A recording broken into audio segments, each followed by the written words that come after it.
Hi, I'm Matthew. My co-hosts, Brianna, Michael, Paul, and I have found life beyond Mormonism to be brighter than we were told it would be. Join us for discussions about our journeys from Mormon to Jesus. I'm Brianna from the Outer Brightness podcast. Your chosen Truth Network podcast is starting in just a few seconds. Enjoy it, share it, but most of all, thank you for listening to the Truth Podcast Network. This is the Truth Network.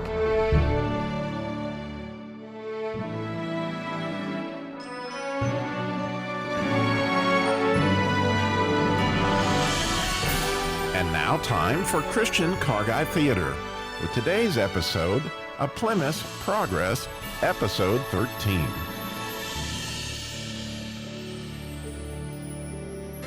The Plymouth Progress is purposefully and completely based on John Bunyan's classic, The Pilgrim's Progress. Today's episode 13 is at ChristianCarGuy.com, both as a podcast with episodes 1 through 12, so you can easily catch up with the series, but also so you can find a follow-along of the original book for today's episode. And most importantly, the scripture references that go along with today's episode that greatly help in the interpretation of the Plymouth Progress. That's all at ChristianCarGuy.com.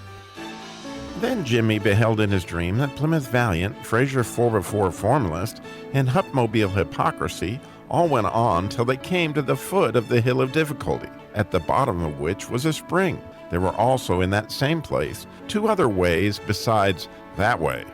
Those came straight from the gate, one turned to the left hand and the other to the right at the bottom of the hill. But the narrow way lay right up the hill, and the name of the going up the side of the hill is called Difficulty. Valiant now went to the spring and drank thereof to refresh himself, and then began to go up the hill, saying, The hill, though high, I chose to ascend it. The difficulty will not me offend, for I perceive the way to life lies here. Come, let's neither faint nor fear. It is better, though difficult, to choose the right way to go, rather than the wrong way, which might be easy, but the end is woe. The other 2, Fraser and Hupmobile, also came to the foot of the hill, but when they saw that the hill was steep and high, and that there were 2 simpler ways to go, they chose the ways that look easier. They supposed that the 2 ways would go around the hill and meet up again with the straight way that Valiant was taking on the other side of the hill. It would be much easier, therefore, they resolved to have a discussion. My dear Fraser, I perceive that steep hill to be much more difficult than needs be. What say you that we take the less difficult ways?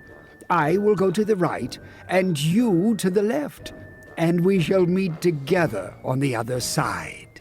Now the name of one of those ways was Danger, and the name of the other way was Destruction. So the one took the way which is called Danger, which led him into a great wood, and the other took up the way to Destruction, which led him into a field full of dark mountains, where he swerved off the road, crashed, and died. Jimmy in his dream then looked to see what was happening with Valiant. He saw Valiant go up the steep hill, where he perceived Valiant downshifted from 3rd gear to 2nd, and from 2nd to 1st because of the steepness of the place. Now about midway to the top of the hill was a pleasant arbor, made by the Lord of the hill for the refreshing of weary travelers thither. Therefore Valiant got where he also parked to rest himself. Then he pulled a scroll out of his bosom and read therein to his comfort. He also now began afresh to take a review of the coat of paint that he was given as he stood by the cross. Thus pleasing himself a while, he at last fell into a slumber, and thence into a fast sleep, which detained him in that place until it was almost night, and in his sleep his scroll slipped to the ground. Now as he was sleeping, there came a shining one to him, and awakened him. Go to the ant, thou sluggard. Consider her ways, and be wise. Valiant suddenly started up, and sped him on his way, and he went apace till he came to the top of the hill. Now, when he'd gotten up to the top of the hill, there came 2 sedans driving to meet him at full force. The name of the one was Taurus Timorous, and the other was Malibu Mistrust, to whom Valiant said, Sirs, what's the matter? You run the wrong way. We were going to the city of Zion and had gotten up that difficult place. But the further we go, the more danger we meet with. wherefore we turned and are going back again. Yes, for just before us lie a couple of lions in the way, whether sleeping or waking we know not, and we could not think if we came within reach, but they would presently pull us to pieces. Oh, you make me afraid. But whither shall I fly to be safe? If I go back to my known country, that is prepared for fire and brimstone, and I shall certainly perish there. If I can get to the Celestial City, I am sure to be in safety there. I must venture. To go back is nothing but death. To go forward is fear of death, and the life everlasting beyond it. No, I will yet go forward. Yes, I will yet go forward. And so Malibu Mistrust and Taurus Timorous drove down the hill, and Valiant went on his way. But thinking again of what he'd heard from the men, he felt in his bosom for his scroll, that he might read therein and be comforted. But he felt and found it not. Then was Valiant in great distress, and he knew not what to do, for he wanted that which used to give him great comfort, and that which should have been his pass into the Celestial City. Here, therefore, he began to be much perplexed, and knew not what to do. At last he thought to himself, he had slept in the arbor that is on the side of the hill, and falling down upon his knees, he asked God's forgiveness for this foolish act, and then went back to look for his scroll. But all the way he went, who can sufficiently set forth the sorrow of Valiant's heart? Sometimes he sighed, sometimes he wept, and oftentimes he chided himself for being so foolish to fall asleep in that place, which was erected only for the little refreshment of his weariness.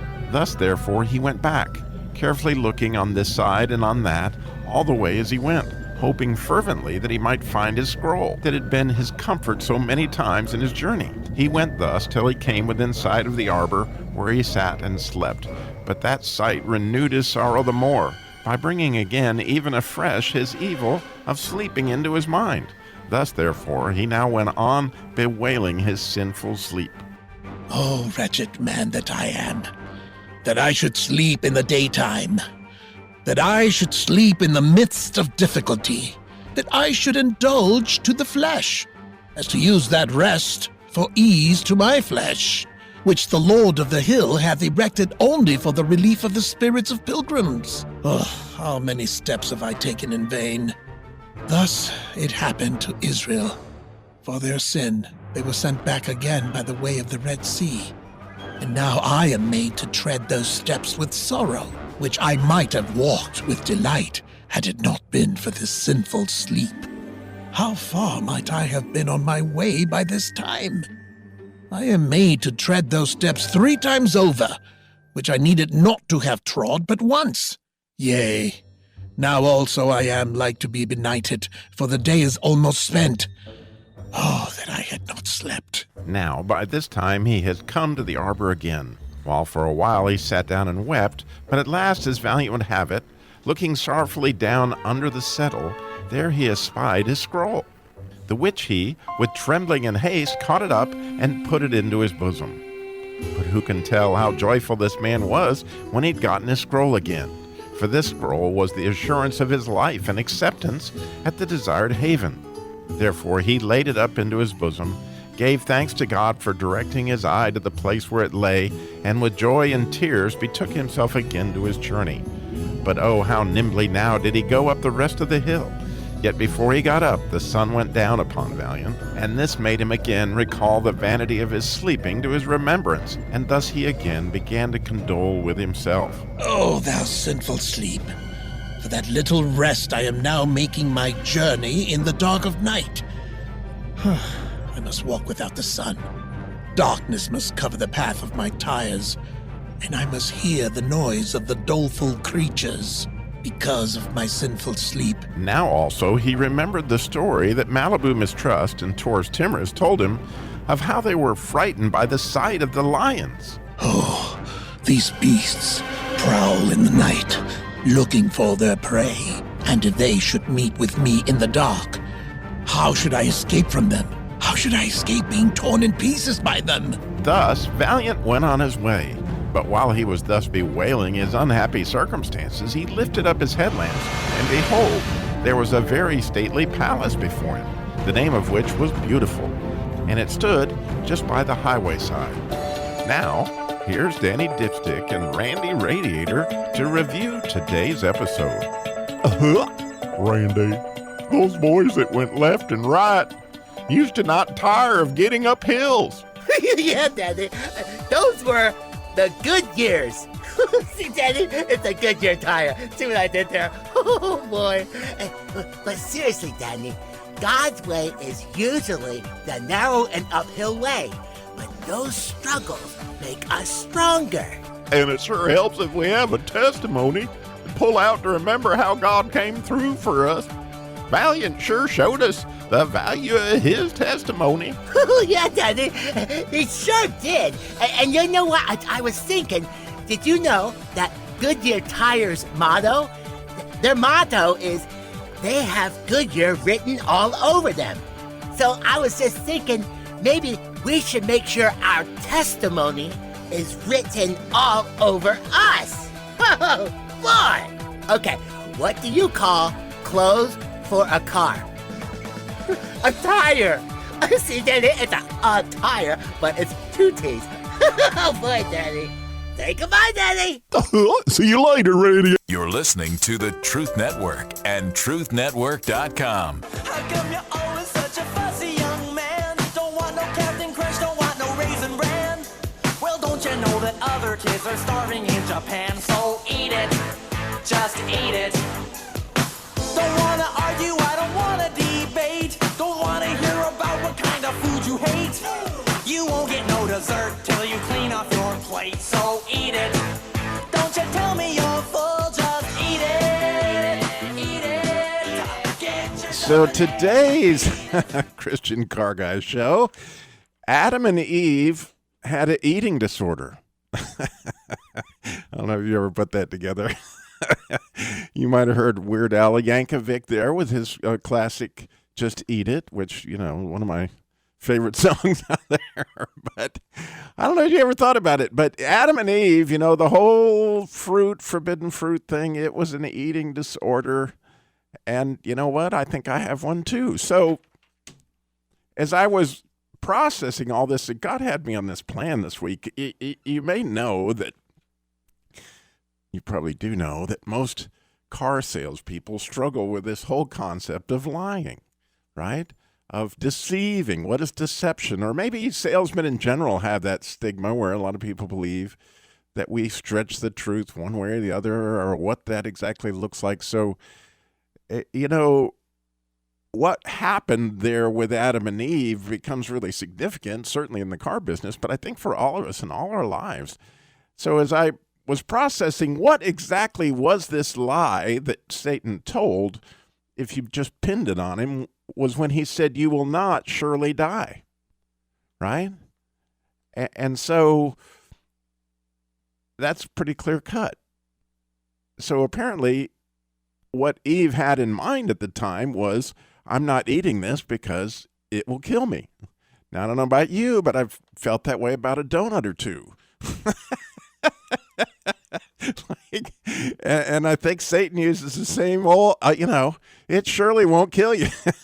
I don't know exactly how all that works, but I do know that when you look at the word deception in Hebrew, and I've studied it all week, you come up with this concept of life's pleasures are coming to an end, right? And so the sun is burning up, right?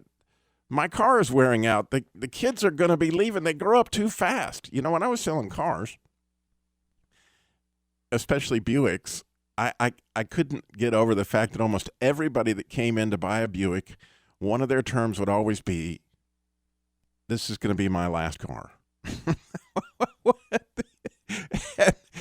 And do you think that's a deception? Because that was always their deal. This is going to be my last car. And so the question kind of today at the Christian Car Guy that I would love for you to call in is, you know, what's Satan's deception with you? Like, what's his go-to? The spirit of poverty is clearly what, you know, he always goes to with me. And so I'm giving you examples so you can call in at 866-348-7884. But what's the example with you? So for me, like, I start to hear the sound in the car and I go, oh man, that's going to be $500. Where am I going to come up with that? Or I look outside in my backyard and the light is flashing on the septic tank and I'm like, oh man, that's going to be $1,000, and how am I going to come up with that? And so the spirit of poverty is alive and well. And I think it's been there ever since, Eve was thrown this thing, like, in order for you to have all the pleasures of life, you're going to have to eat something. And, there it was. So that rabbit hole goes really, really deep. And I do this study every single day on my podcast called Bible Wonders, which if you just tell Siri I want to listen to Christian Car Guy podcast, you can listen to all the episodes I've done on lying this week. But what I came across was absolutely beautiful when I studied it, was that the concept of lying has everything to do with leanness, in other words, skinniness, and the concept of truth is quite often shown in the idea of fatness. So when I first came to Christ, one of the first things that happened was that I wanted to sell more cars because I was a car salesman. And so I started reading the Bible because I bought a series by Norman Vincent Peale called The Power of Positive Thinking. And he said, if you want to have positive thinking, you got to get up an hour early every morning and start reading the Bible. Well, I started doing that. And it clearly did end up with my salvation. And it clearly did end up with me having a positive mental attitude, which becomes also critical. But I didn't know what I was reading. So I kept praying, and he said to do that so you'd get some understanding. And when you get to Exodus 29, I believe it is, there's this whole section on taking fat off the liver. And I can remember thinking at the time, and it has perplexed me for over 30 years, what in the world does fat on the liver have to do with selling cars? Like, why am I reading this? What possible implication could this be? And so that question is kind of stuck in my mind for years and years and years. Well, this week, I revisited it. And you know what? In Psalms 51, you might know David, when he was repenting from what happened with Bathsheba, he told God that he wants truth in the innermost places. Says, God, you desireth truth in the innermost places. And when you look at that way that he did that, all of a sudden when you go back to the fat that was on the liver, it is filled, that particular fat, it's got 2 tubs in it. In other words, it's filled with truth. And so all of a sudden I began to see, oh my goodness, where you find fatness in the Bible is similar to where you're finding truth. Now, you got to track with me a minute.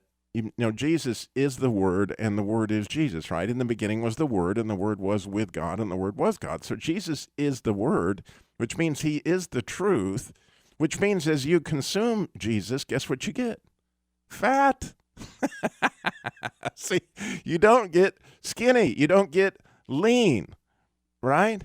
And all of a sudden you begin to think, wow, this eating Jesus concept, when he said you got to eat my flesh and drink my blood, that this would begin to give you this layer of fat, that, which, by the way, when you study that layer of fat that goes over your liver, which I did this week, it is full of your immune system. It's got all these special white blood cells that take infection and they kill it, and it also will actually isolate parts of your internal organs. So a lie, when you think about it, is infection. So you got lies that you're believing.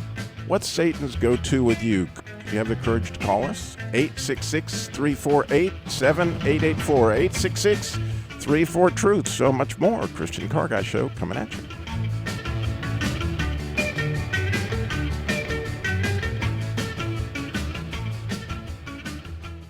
You're listening to the Truth Network and TruthNetwork.com. You prepare a table before me in the presence of enemies. You anoint my head with oil. My cup overflows. My cup overflows. Surely your goodness and your love will follow and pursue me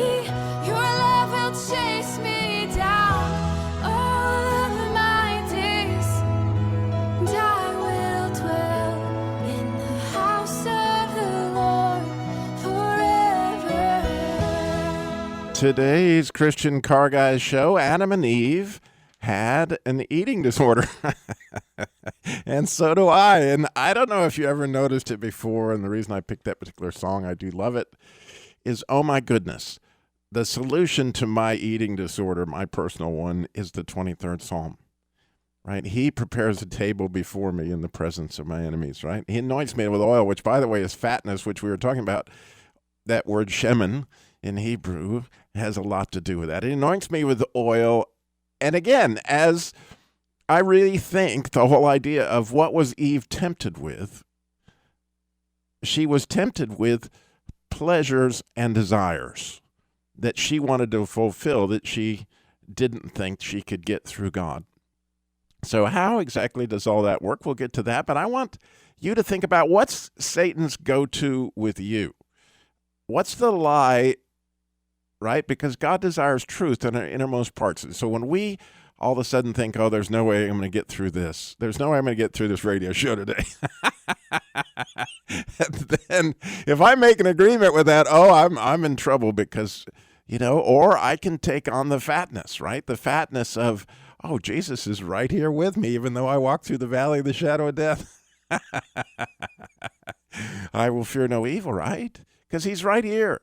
And the cool thing is that there's this letter in Hebrew that you might know. So today's show is brought to you by the hoof, which looks like a crown, and it has to do with desire and pleasure.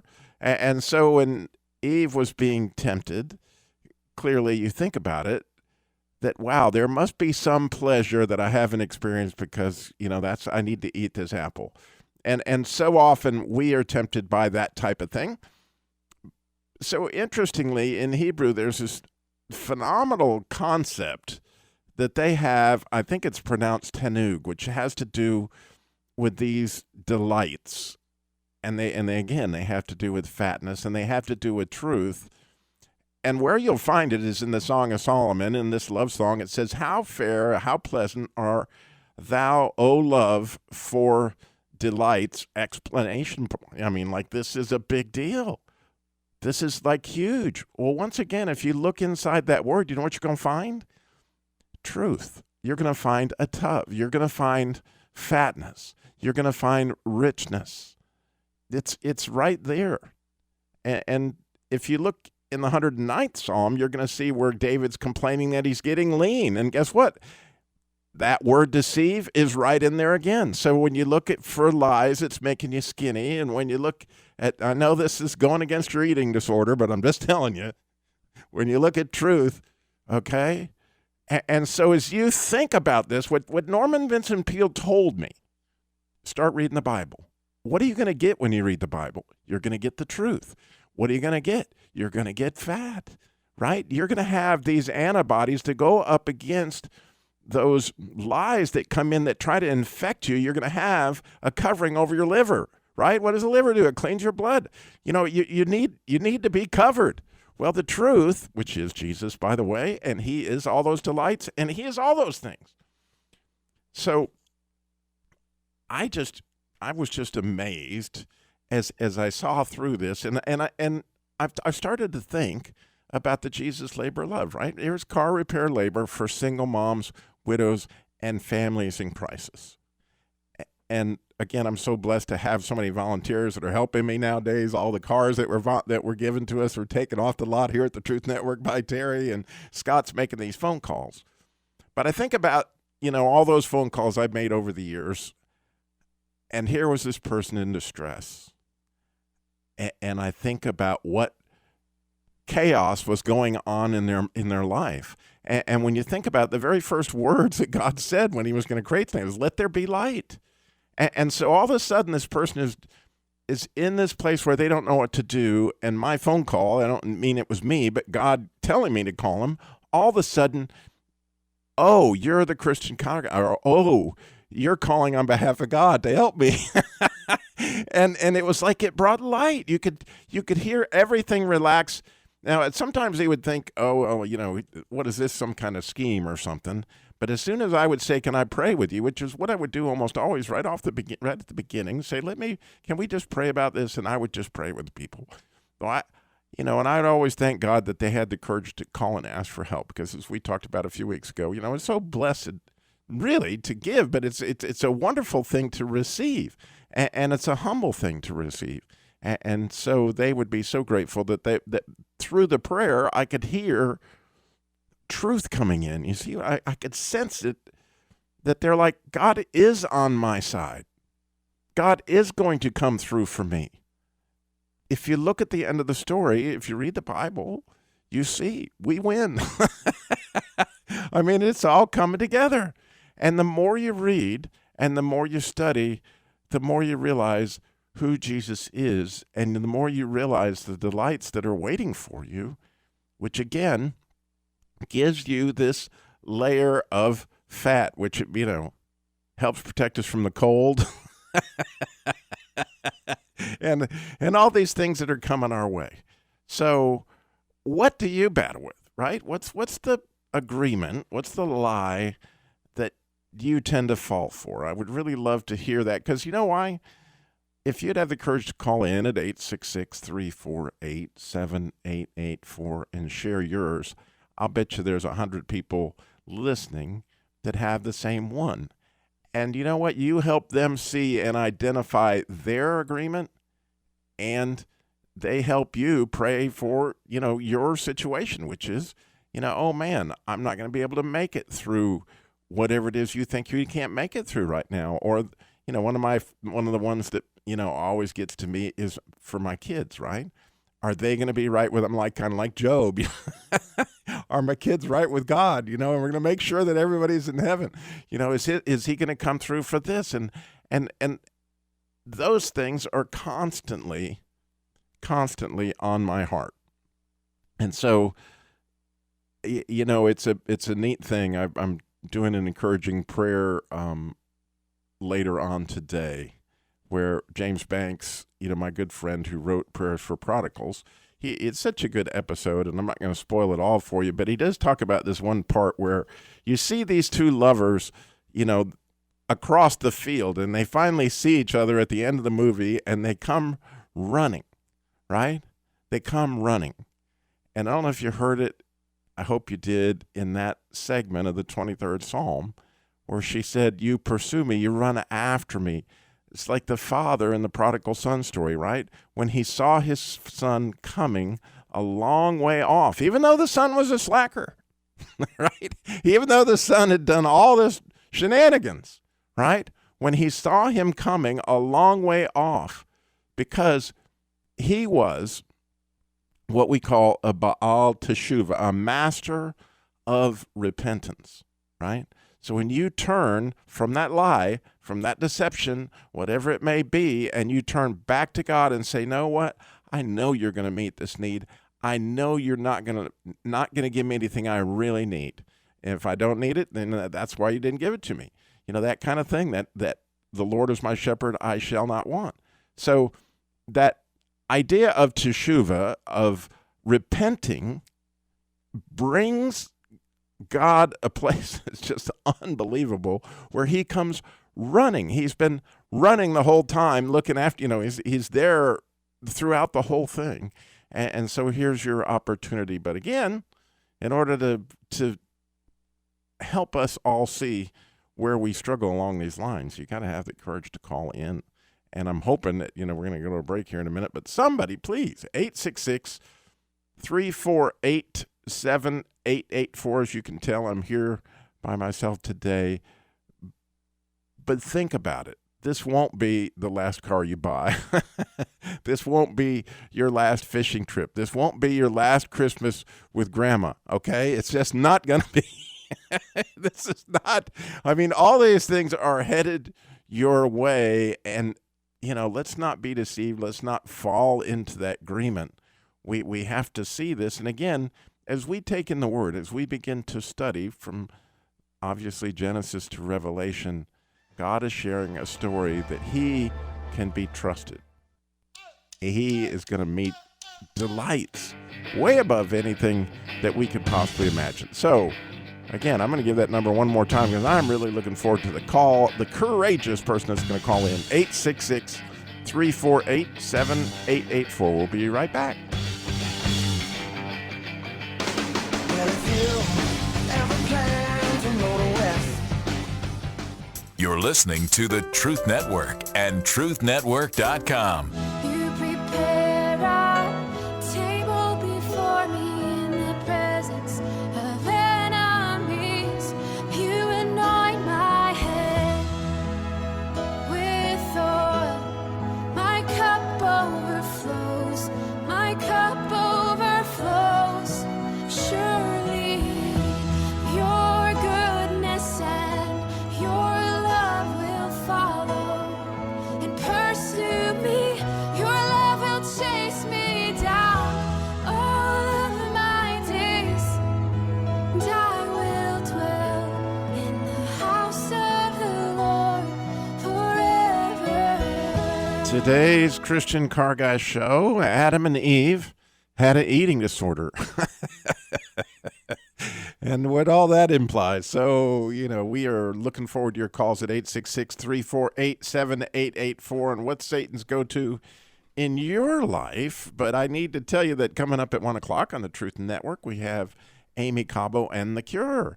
And their show today talking about a lie that people go to, sobriety, drinking, drugs, peer pressure, mommy wine culture. I hadn't heard of the mommy wine culture, but apparently Amy has. And they're going to be talking about that live and taking your calls at 1 o'clock today on The Cure on the Truth Network. So I'm so excited. I am really excited. I'm just telling you, because I got Warren is in Raleigh. Warren, you're on the Christian Car Guy show. Good morning. Hey, good morning. How are you doing? I am excited to hear what you have. Man, I appreciate you taking my call. I think I dialed in right after I got off work, and so I think one of the things for me that's been I don't know if it's a deception or lie, whatever, is just fear over being able to provide for the family at certain times. Went from 25 years in a software sales career, and then decided we're going to go a different direction through prayer with Christ and family members, and enrolled as a full-time student in divinity school. Wow. And so part of that was really concern of, I got 3 kids, got a wife that, had battled cancer for years, doing great, but the fear of, man, are we really going to be able to do this? But I cannot tell you the blessings that we've received over just a short period of time of the interactions, the fellowship, the kids understanding that, okay, we're going to put God first, and that's how we're going to live our life. And I think those are blessings that I never expected. Yeah, for me, it was years of fear of, I'm not doing this because I didn't think I could do it. That's a beautiful connection for me, Warren, because I was thinking about, Christian or Valiant and his testimony that he was taken out of his bosom at the very beginning of the show. As he comes through for us, as we needed that stuff, and he shows up right in time, right? And then he builds our faith through the hills of difficulty, right? Right. Well, it's like as soon as I started school, my shower, we have an upstairs shower, and fixing an upstairs shower is probably one of the most aggravating things on the planet for me. But just digging into the wall and trying to figure this out, and I'm thinking, well, where are we going to get the funds for this? But friends of mine from church have stepped in and actually taught me how to work with me on this, how to do it, how to fix it. It's just been, there's little blessings that come along the way that you don't even expect. Yeah, and you end up with the fellowship of the people that came out and helped you, and feeling like, wow, I got to fix this, and yeah, that is so cool. I can do it for somebody else. Yeah. That is beautiful. Warren, thank you so much. You made my day. I appreciate you calling in. I appreciate it. God bless I love you. Your show. Thank you so much, Warren. God bless you. Bye-bye. Bye-bye. So next up, we have the voice of the Shining One herself. I mean, she was the one that helped Pilgrim wake up. So, Ann Hall. Good morning, my friend. One little line was so much fun. Wake up, you sluggard. Yes, it was wonderful. Oh, it was a wonderful episode. I just enjoyed every second of it, and I just wanted to say this is so meaningful. There's so much fat in your message today, and just constantly. For me, I beat up on myself a lot. You know, I procrastinate with things that I need to do that I'm afraid of, and then I get all uptight with myself about that. And it is amazing how quickly we go back to that Eve putting on the mask. You know, I mean, from the very beginning, they created their own clothes to hide themselves that weren't, acceptable to God and all that. So it's like, isn't it amazing how we avoid putting the fat on the liver? And you know what? I got a great word for that, Ann. I really do. What? My older daughter, Tess, she calls it adulting. She said that, she was supposed to call in her mortgage. She was supposed to do something with her insurance. She says, Dad, I can only do so much adulting in a day. Boy, ain't that the truth? That is so. I love that word. And so, I was like, I must be an adult. Yes. But I basically, what it really comes to for me as I was listening is the shame factor. From the very beginning, we messed up, and we would have messed up with Eve. They didn't know what death meant. I think mankind had to go through all this, realizing how their choices count. But I wrote a little poem. If you like, if I have time, very please, quickly. yeah. To tell, yeah, go ahead. And basically, for me, it comes back to just going back to where the fat is. Going back to where we can be fed and where we can believe. That's the tricky part. And it's a little poem called "No Shame." And one day I'll stand before you when my time on earth is done. I will glory in the presence of God's resurrected Son. Like the time I saw Niagara and it took my breath away as thundering waters washed me, there was nothing I could say. I will stand there in your presence. I will look upon your face. I'll be washed with love and wonder as I melt in your embrace. I will feel no shame before you, though I have much to regret. As I kiss your nail-scarred hands, they will cause me to forget. Though I've failed you all too often, though I wish I had done more, all those thoughts will be forgotten as I feel my spirit soar. Oh, my Jesus, you have saved me. Through the blood you shed for me, I'm clothed in your righteousness alone, and your death has set me free. By your death and resurrection, I can face you with no shame. My sin is blotted out, thank God, by your name and no other name. I will live with you for all of time because of what you've done, and I will worship you forever, God's only begotten Son. Amen. Hey, man, there's a lot of truth in that. Where's our applause that we usually give everybody? It's coming. She's got. There you go. Oh, thank you. Oh, love you. That's a beautiful poem. Thanks, and so much truth. And if we could just lean on that, just keep leaning on it. Thank you, Ann. I got one other caller I got to get to. Okay. God bless. Have a great Bye-bye. weekend. You too. Bye-bye. I have my good friend Clay is on in Durham, North Carolina. Hey, Clay, what you got for us quickly? Well, brother, you don't got to get to me. I mean, it's just like I'm calling in, and you just like say, oh, look, somebody's calling that I know.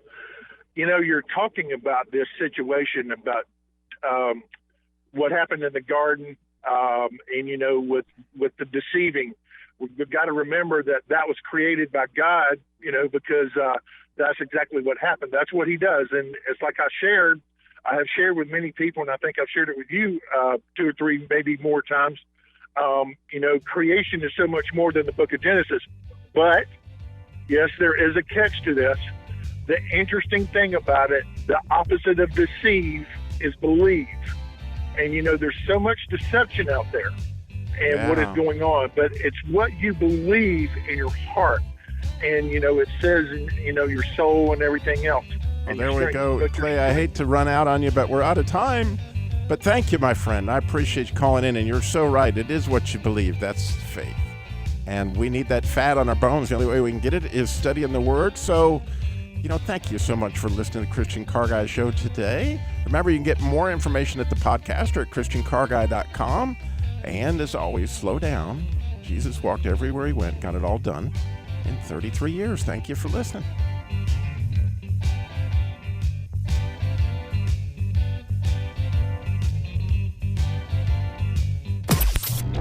This is the Truth Network.